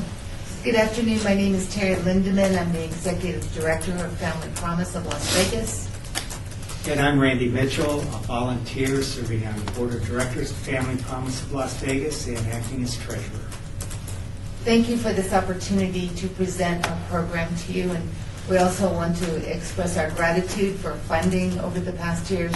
You've been, just a substantial part of supporting us, and we deeply appreciate that. Family Promise of Las Vegas is a 501c3 nonprofit. We've operated in Clark County for 18 years. Originally, we opened under the name of Interfaith Hospitality Network. We're not a religious organization. We seek to partner with houses of faith across the county that are Catholic, Protestant, Jewish, and Muslim. And we partner with them, train them to become overnight shelters in their own buildings. Within these buildings, we have trained and continue to train over 2,000 volunteers that actively work and within their congregations to support homeless families with children that come from our region. The typical family that comes to Family Promise would be families that fall into the gap that don't fit in other agencies. All of our clients are under the 30% AMI. A lot of them are people that haven't worked in a long time. Some of them have not completed their GEDs. We've received many families from family court, foster care, reunification, or CPS cases that we've worked with. And in the past year, we've found great success with working with Mr. John Ponder of the Hope for Prisoners Project, in that many people that have felony arrest history, and I'm talking about nonviolent in the case of the people that come to us, have great barriers trying to get to work, trying to get back into housing. And yet these are people that maybe served their time and deserve that second chance. We have been able to work very successfully, most recently with several families, getting them back to work, into housing, and that's a valuable partner in our program. We also have a HUD-funded project that we've rolled out in the last, I think we're in our 5th year of that. That has nothing to do with the funding request today, but the only reason I mention this is we house up to 20 additional families that were previously disabled, homeless, and with children under the age of 18. And we are able quite often to transfer these families into this program from our sheltering program or from other shelters in our region. And it is evidence also that we have increased our capacity to find housing first, a very good model to follow, also attached with intense case management. Many of these families that have received our housing have been referred to us from the Shade Tree, Lutheran Social Services, Las Vegas Rescue Mission, and Catholic Charities. And when I say our housing, I mean our housing services, which are intense case management. We consistently have achieved a 70 to 75% rate of our families remaining in housing for up to 12 months or longer. And our goal is that they are employed, that they remain in housing, they do not rent, go back into homelessness again, and that we just help them to sustain that. I did want to bring with me a family today that could talk to you about the services we provided, but unfortunately he got called into work. He works at Lowe's. So I'd just like to tell you about Michael, and you can pretend he's sitting here. Michael came to us in December of 2012. His wife had recently been incarcerated for 6 months, and Michael was now a single dad with a 4-year-old boy, and he was very desperate regarding what he was going to do. He had lost his job because he didn't have child care, and he had no way to support this little boy. When Michael came to us, he was really discouraged, and he was one of those young men that is very emotional, and tears would come into his eyes quite often. We helped him form a case management plan. He looked for work every week. We helped him fund child care for his son until he was able to apply with the NEON program through Nevada State Welfare. We were able to help Michael find a job at Lowe's through a community connection that was made at a mainstream meeting, and he was hired part-time in the spring of 2013. We put him into our CPAC housing program, which is funded by a bank, and we are able to provide sliding scale rent until the client can take it over themselves, usually within 3 months, and provided intense case management. When Michael's wife was released in July of 2013, she rejoined the family, and we began case management with her as a family unit. We linked Michael also to a mentoring group that was provided from one of our partners at Community Lutheran. Michael received a vehicle at our Recycled Rides event at the SEMA conference in November of 2013. And in December of 2013, Lowe's loved Michael so much he transferred him to full-time. Now today, Michael is no longer on welfare. He has medical insurance on them. Well, anyway, and he's doing well. Thank you. Thank you very much. Board members, do we have any questions? Thank you, ma'am. Devinder Pappas, please thank Michael for being willing to come, and we're so glad that he got called into work. That's awesome. That's always a good thing. How many families are you projecting to be able to help this year? Well, we serve 30 to 50 every year, and it really does depend. For us, we help 4 families at a time, or 14 individuals in the sheltering program. But additionally, in housing, we have built that capacity through our Connection to Home partnership. So we have about 8 families in that project, in addition to the ones that filter through the shelter. So probably around 50. Devinder Pappas, I assume that number fluctuates a little bit depending on how long it takes them to get through the program and get to where they need to be. That is true, and how many people are in the family unit. Some years we've got large families, and this last year we've been receiving a lot of single moms or single dads or mom and dad with 1 or 2 children. Member McGrath? Terry, good seeing you. Tom McGrath. Thank you. Correct me if I'm wrong, but you're one of 2 nonprofits that assist families trying to keep them intact, correct?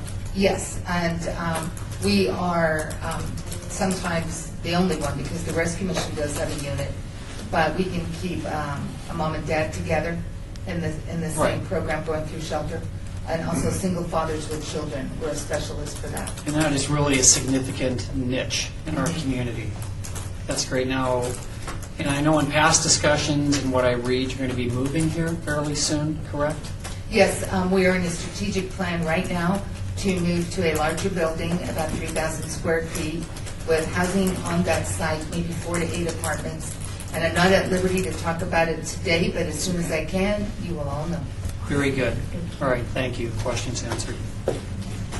Any other questions, board members?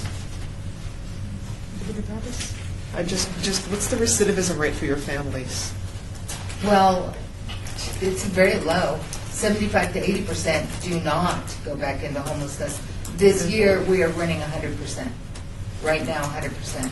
We have really tight case management, and we believe that case management is the key. Without that piece, they're more likely to fall back. Thank you so much. Thank you. Thank you. And we do invite you to our Cardboard City event. In April, it will be in Ward 4, Holy Spirit Lutheran, and we'll be inviting the city council to come out and speak.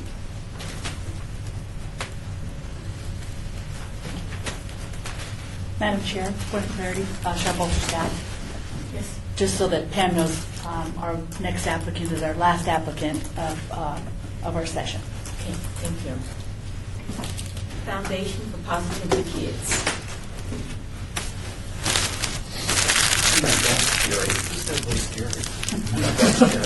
You said it, didn't you?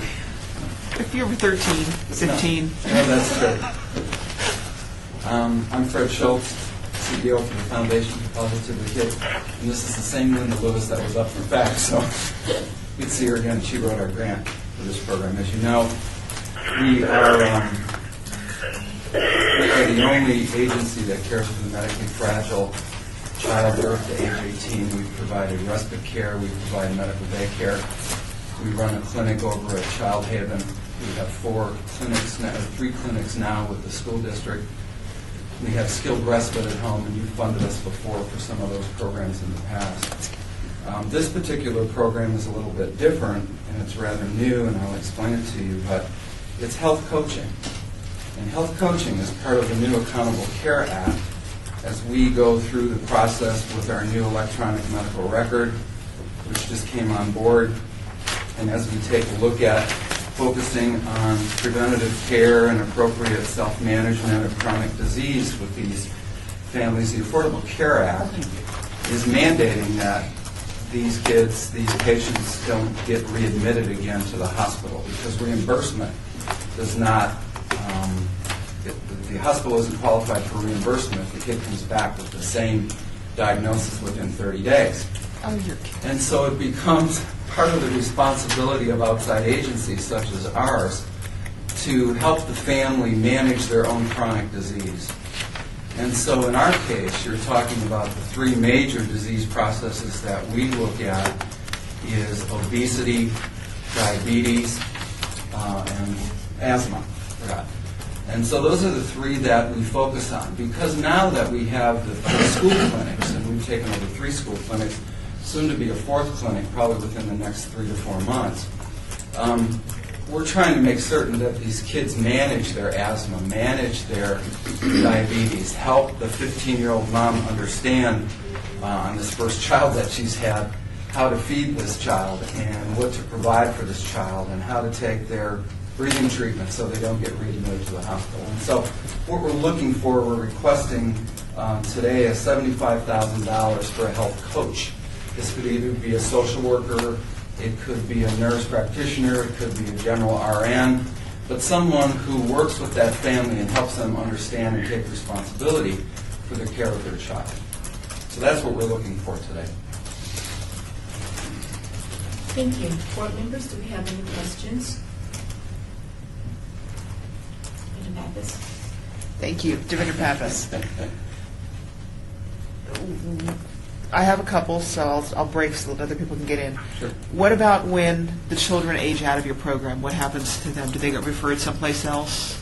Once they age out at 18, hopefully, if we've had them long enough, we've done a good enough job that they know how to manage their own obesity, their own diabetes, their own asthma.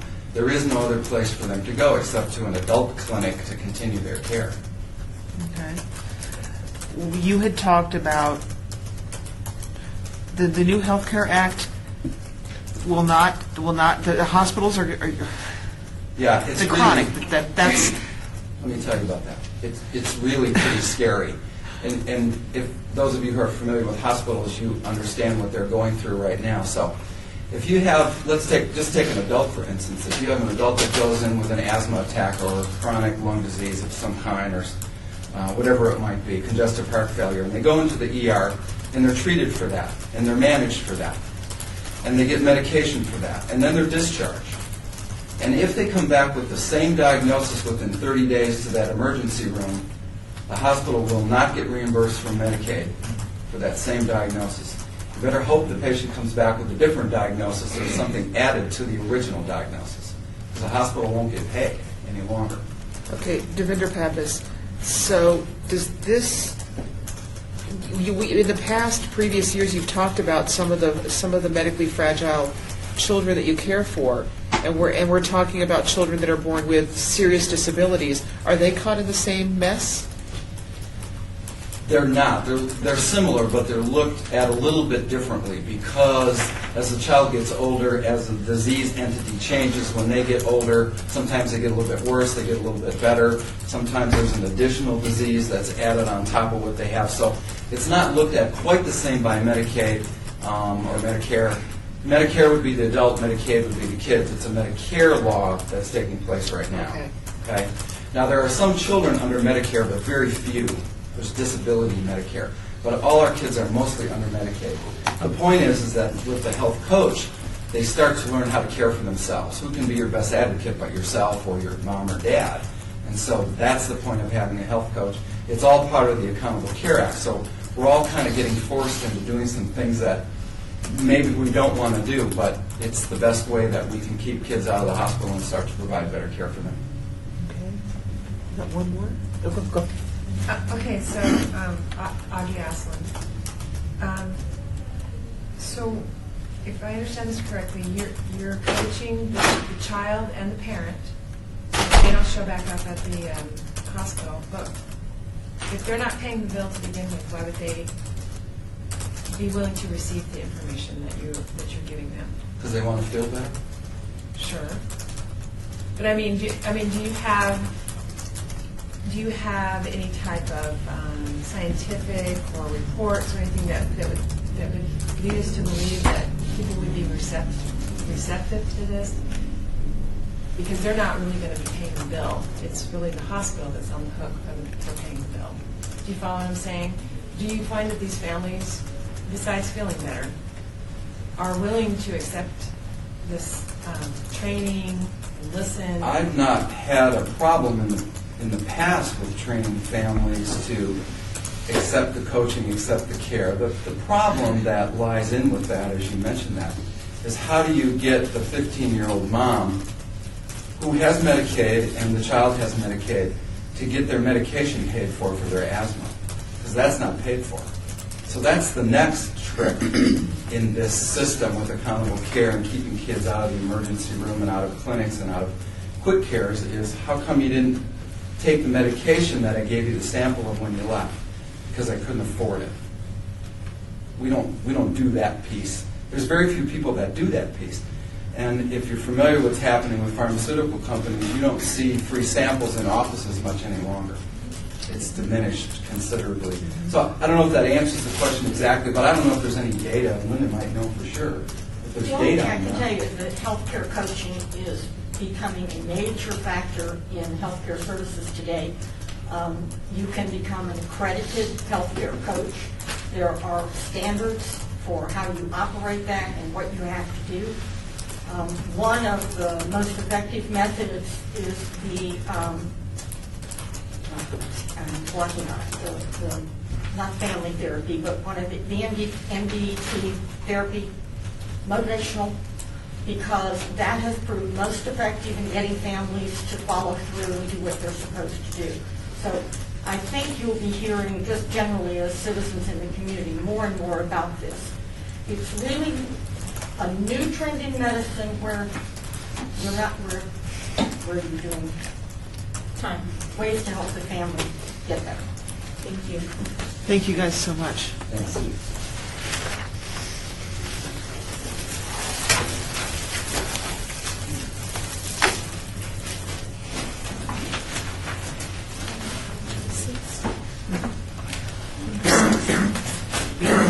Read it verbatim.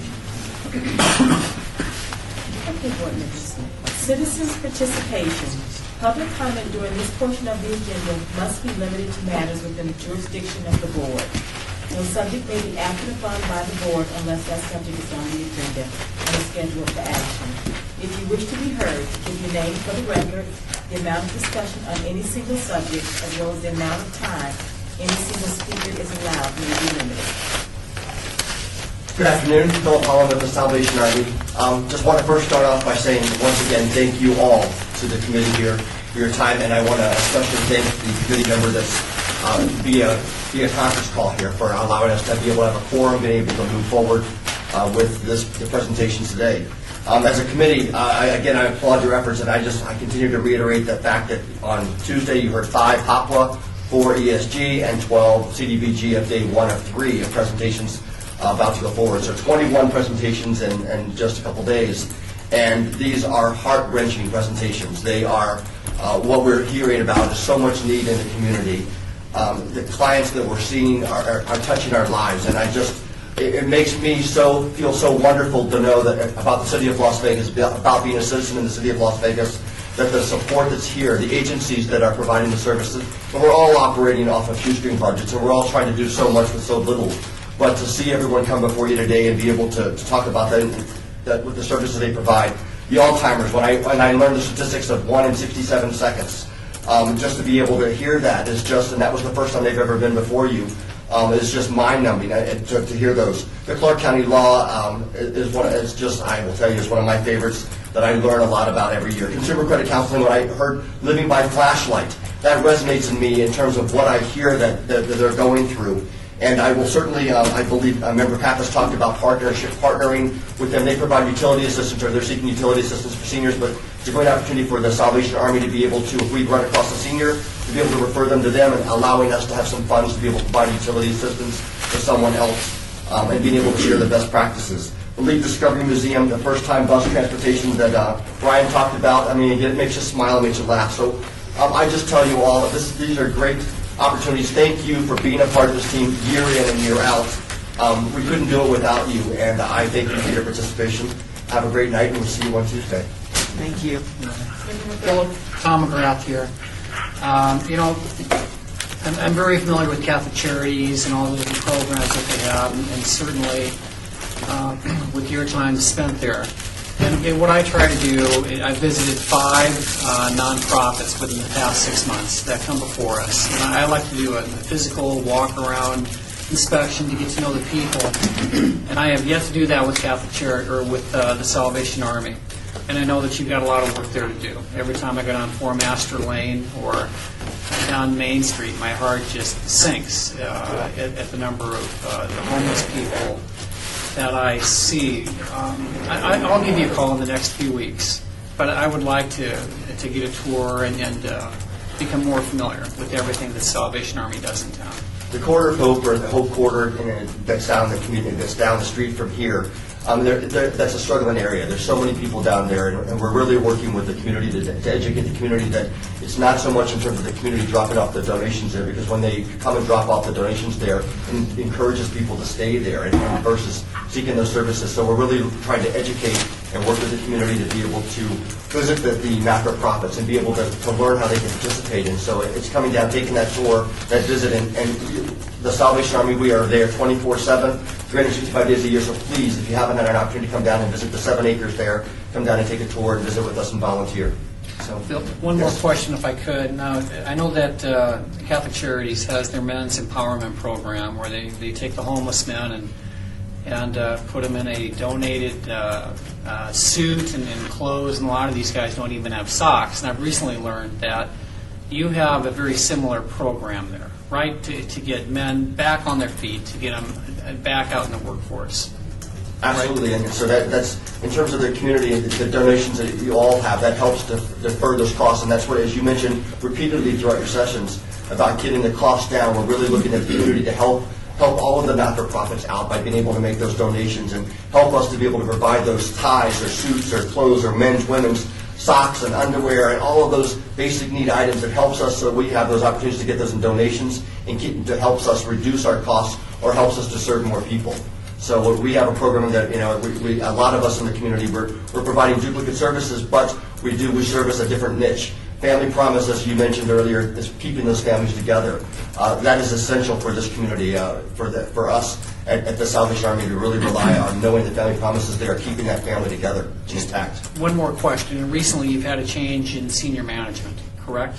At the Salvation Army, yes. Yes, right. Major Kelly Ponsler is now our coordinator there for the Salvation Army. So definitely, if you haven't had an opportunity to come down and meet her, she is on board with us effective January 15th.